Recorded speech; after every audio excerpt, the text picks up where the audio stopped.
welcome back. It's time now for our weekly checkup with Dr. Isaac Bogoch. So, Dr. Bogoch, good morning. Good to see you. We were just chatting about this during the break. We know that kids, including yours, are heading off to summer camps. A lot of those are sleepover camps. And many of these places are sharing their plans to keep kids safe amid the measles outbreak we're seeing in Ontario, which is now over 2,000 cases, as we've said, mostly in southwestern Ontario. So let's say your kid hasn't been vaccinated and they do decide, or the parents decide to get them a shot. How long does it take for that vaccine to kick in and offer protection? And do they need 1 or 2 doses of it? So, yeah, the measles vaccine is a 2-dose vaccine, but you're still afforded very significant protection after the first dose. And in fact, initially, it was only a 1-dose vaccine. The second dose was only initiated in Canada in 1996. So a single dose is still really, really good, but ultimately it is a 2-dose vaccine. And you start to get protection anywhere from about 10 to 14 days after that first dose of a vaccine.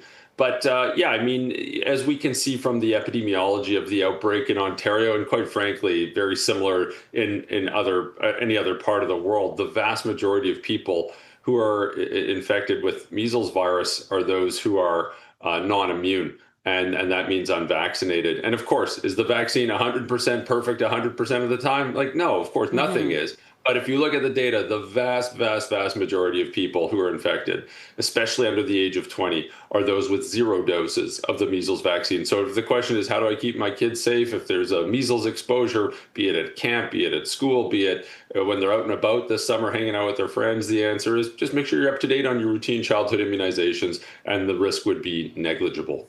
And, you know, we've talked a lot about measles, but very quickly, I'm just curious how it spreads. Is it through saliva, skin-to-skin contact? Like, if you wear a mask, are you okay?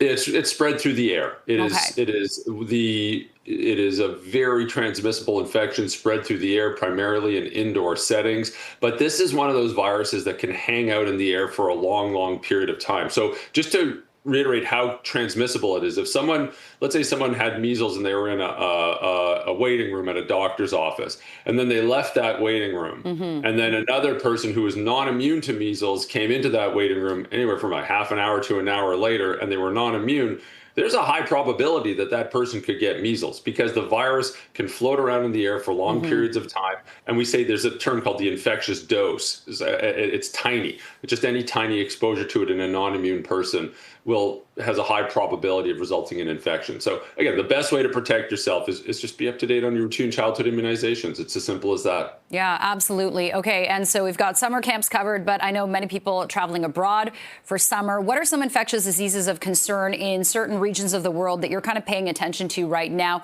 And what's your advice to people on how they can best protect themselves? I know we talked about that screwworm, that terrifying screwworm from Costa Rica a while ago.